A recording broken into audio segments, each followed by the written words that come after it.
Watch Hub at David Carpenter Watches. We are watch enthusiasts who look after other watch enthusiasts. So, if you love all things watch related, come subscribe and see what we're doing. Hit the subscribe button to find out what's going on in our industry every week. Brilliant. This week, well, this week. It's been a week of halves. It has. Yeah, exactly. Yeah. Back open finally. Hooray! It's been great. We asked this week then if size really matters. What do you mean? Depends on what you're talking about. It does depend what you're talking about. So, does size really matter in watch wearing? How much you should pay for a Pussy Galore, and also how many innuendos we can fit into our episode this week. Two so far. Yeah, exactly. There's plenty more to come. Yes. Shout outs this week. One for me, Tasha Tago, a good long-term friend of the family's as well, all the way in Ghana. Ghana? Reaching around the world. That's near Watford, isn't it? Ghana? No, that's north of the Watford. No, actually gone south. South of the Watford. So, hi, thanks very much for tuning in every week. That's great. So, that's international for me. Oh, yes. Wow. Check that out. Mine's a little bit more local. Tony from Gillingham, Tony Giles. Hi Tony. Thank you for sending us the message. Do pop in. So we're open now every day till Christmas. Every day till Christmas. And beyond. Yeah, so yeah, Monday to Sunday. Come in whenever you like. Tony, I don't know what size strap you need. I will get in touch with you actually and find out what kind of thing you're after. But yeah, we've got a huge range of all sorts of things. Leather, fabric, NATO. All sorts. Yes, we can revitalise your watch, certainly. So, so industry. Oh no, sorry, Dom news. Dom news. Well, I've got some results coming tonight. An MRI this week. Yeah. 6 scans. 6 scans. This is ridiculous. So yeah, results tonight, 7:30. So it's now 6:30. Yeah. So 7:30. Do this quickly, then he's off to hospital to get appraised. Yeah. It's frightening, isn't it? Yeah. It might be better than the appraisal we saw today. Yeah. Oh yes. We won't talk about that one. Yeah. Find out private messages. Yes. So, but how are you feeling though? Yeah, good. It feels better, but you know, hopefully. Yeah. He stood next to me the other day and literally leant on one of the cabinets and went. Crack. Yeah, so it still needs a bit of work. It does, yeah. We'll see. So, your industry news this week? Yeah, just one for me. So, Pussy Galore. Pussy Galore, indeed. Yes. So, the original 1964 James Bond film Goldfinger, a classic. Yeah, it is a classic. A great one. In it, she wore a GMT Master Rolex. Yes. Yeah. We talked a little bit about GMTs last week. Obviously, a lot of people would say that's a man's watch. Yeah. Straight away. Absolutely, yeah. Even back in 1964, women were wearing men's watches. Again, we're going to talk about size this week. Yes, a lot to do with size. Yeah, definitely. Size that counts. It is apparently. So it was the first. That Rolex was the first GMT that was created. It went up for auction. I like an auction. You like a good auction. I do. I like it. Put a bid in. Yeah, I never. Did you bid for it? No. You haven't. £130,000. Oh wow! Actually, that's not bad. I know. I was speaking to David. Yeah. On DC. Yeah. And he was very surprised at how actually low that was. Yeah. Yeah, it's surprising. Yeah. I thought it would be more, to be honest. Times is hard. Times is hard. Yeah. Wow. But it is an iconic watch. We looked at it last week, didn't we? The modern reincarnation of it. Of course, yeah. And it just shows how enduring. Sorry, that model is. Yeah.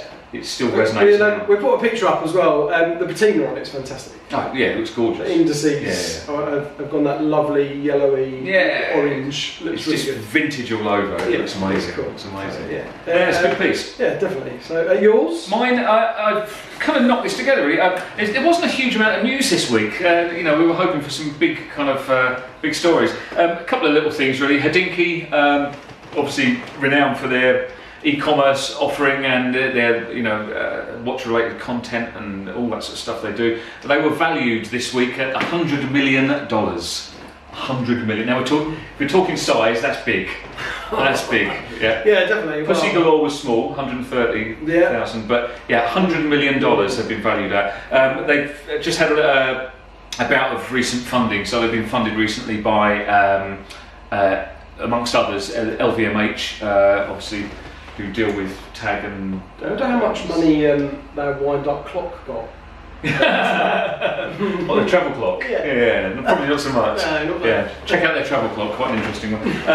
And also TCG, who's a Schoening group company, and they specialise in building businesses and luxury businesses that are showing sort of strong potential and growth. So they've had a huge amount of investment, 40 million.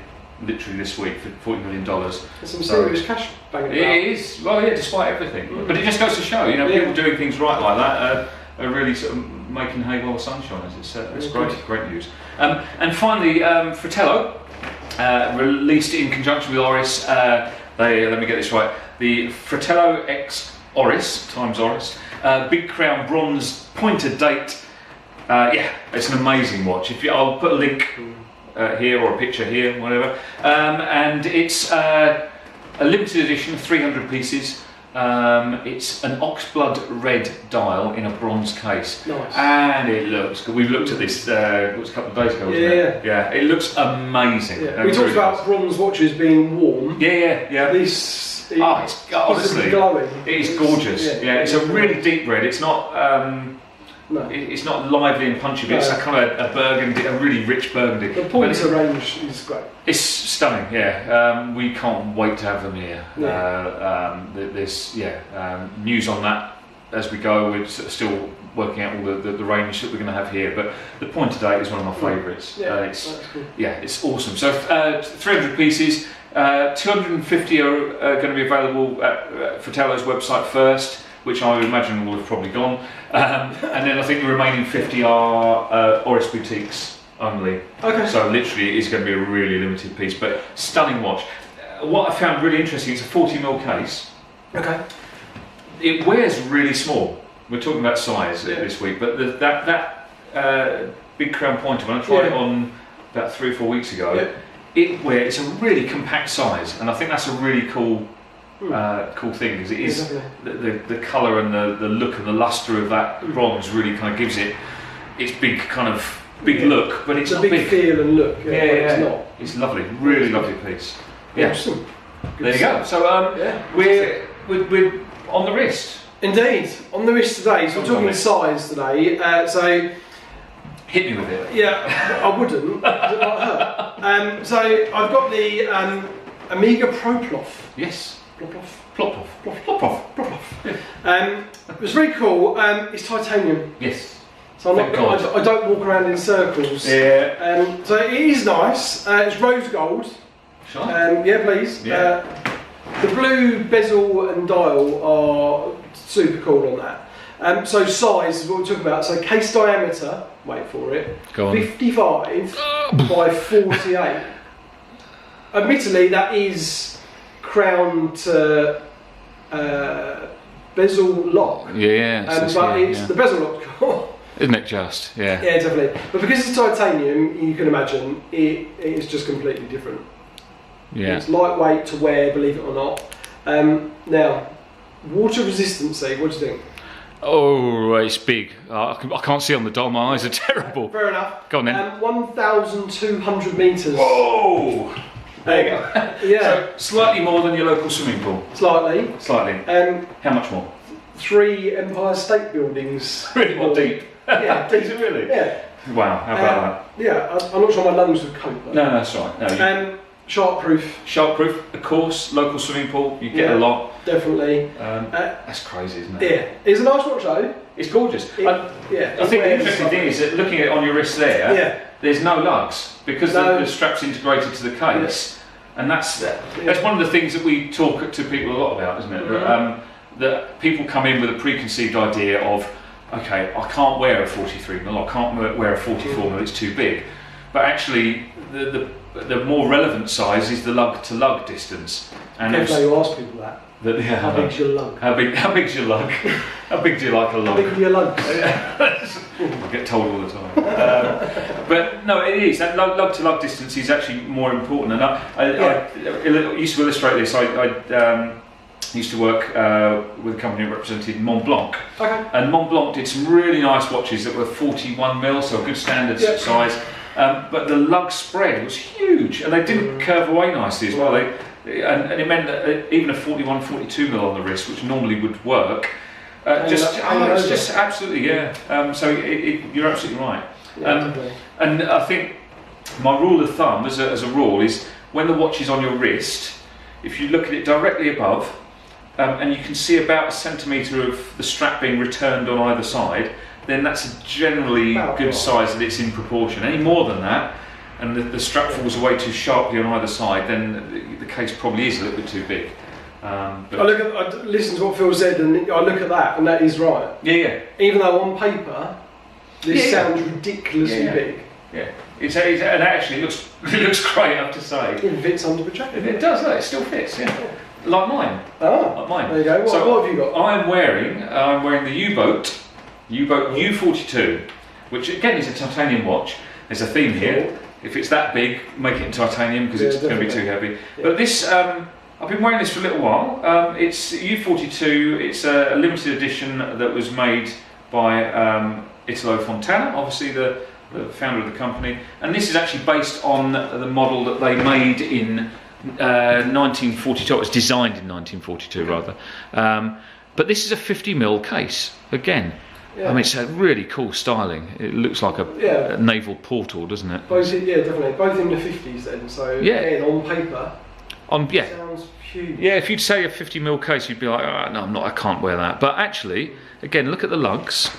The lugs pull down really sharply. Yeah. So it means when it is on the wrist, I'll put it on the other one here. Okay, look, it's a big look. But how cool is that? I think that's amazing. And it does wear really nicely. It's a really comfortable wear. So I think the takeaway from that is don't be fooled by the size thing. This whole kind of diameter, case diameter, it means nothing. It really does. Try it on. Yeah, that's the important thing. Yeah, you're absolutely right. There's a lot out there that are seemingly big cases that actually wear. Actually, I'm not going to put this back on. I'm going to show you we've got a couple of here. Yeah, a couple of examples. Cases. Mr. Jones did an XL size, which was a 43mm. This I actually own one of theirs called Dreammaker, which is 43mm in a maxi case. But actually, look, again, it's big on the wrist, but it's a seriously cool watch, and it's a comfortable wear. You know, again, those lugs are fairly small. This is called Fantastic Exploits. Very, very cool looking watch. But it shouldn't work. 43mm in that sort of size and scale and depth should be a bit on the big side. This, on the other hand, is the other way around. This is a Hamilton Khaki Field Murph, which was a watch that was featured. A version of it was featured in the movie Interstellar. Cool film. It is a cool film, actually. Yeah, very good. If you haven't seen it, watch it. Matthew McConaughey. Don't know how you pronounce his name, but anyhow, this is a really cool watch. It's based on that piece, and it's an intrinsic part of the film. This is a 42mm, but on my wrist, okay, it does fit, and I can see a strap on either side, but the lugs on my tiny little wrist are a little bit too big. And it's a real shame, because I love that watch. Again, I'll put a link in the description below to all of these ones. But the Murph, for me, I've got little girly wrists, and that one just doesn't wear as well. And bizarrely, the 50mm U-boat does. So don't be exercise you can do at the gym to get your wrist. To get my wrist bigger, what, on one side? Yeah. There might be. That's innuendo number 3. Okay, right.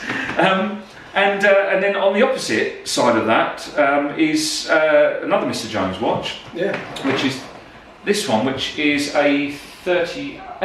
Yeah, 38mm. I believe so.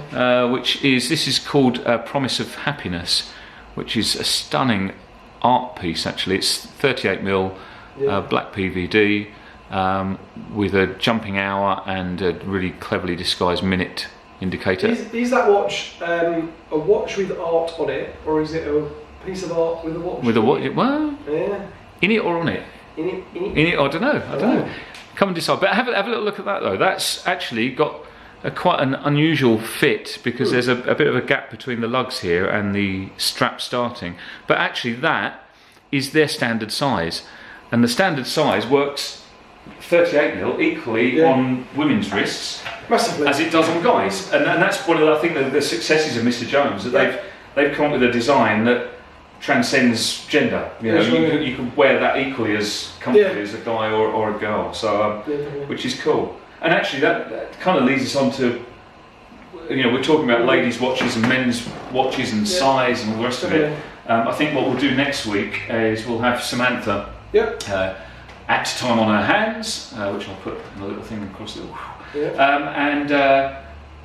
She does the operations for the company here with the workshop, and she wears normally a Bremont Alt 1C, which is a 43mm watch, and it's about the way you wear it, I think, isn't it? Of course it is, yeah. We all need to know what Sam wears. Yeah, exactly. What does Sam wear? Find out next week. Yeah, we will. We'll get Sam on. Also, next week we'll have Sam. We'll do meet the team with meet the team. We'll meet Sam. Ask us some strategically placed questions. Yeah, that's right. Yeah, a lot that she probably won't expect as well. So like a bit of a wind up. Yeah, definitely. But I think the takeaway is try everything on. You know, the amount of people who've come in thinking they won't like something and they end up loving it, and vice versa is staggering. Always interesting to see. What's the biggest watch that you have worn? I'd be really interested to know what's been too big for you guys and girls out there. Again, comment in the section below. All the links to all of these, the Mr. Jones, the Hamilton, U-Boat and the Ploprof, we'll put in the description below as well. It'd be interesting to know what your story is, what your experience has been when you've been trying watches on, because it is a very tactile thing, isn't it? Yeah, definitely. Cool. Touchy feeling. Touchy feeling. Hey, get your hands off. You can't see under the desk. That's cool. So I think that's it for this week. Nice short one. Thank you. If you enjoyed the video, please give us a like and hit the subscribe button, which I believe is there or there. Excellent. And please share this with anyone who loves a good watch.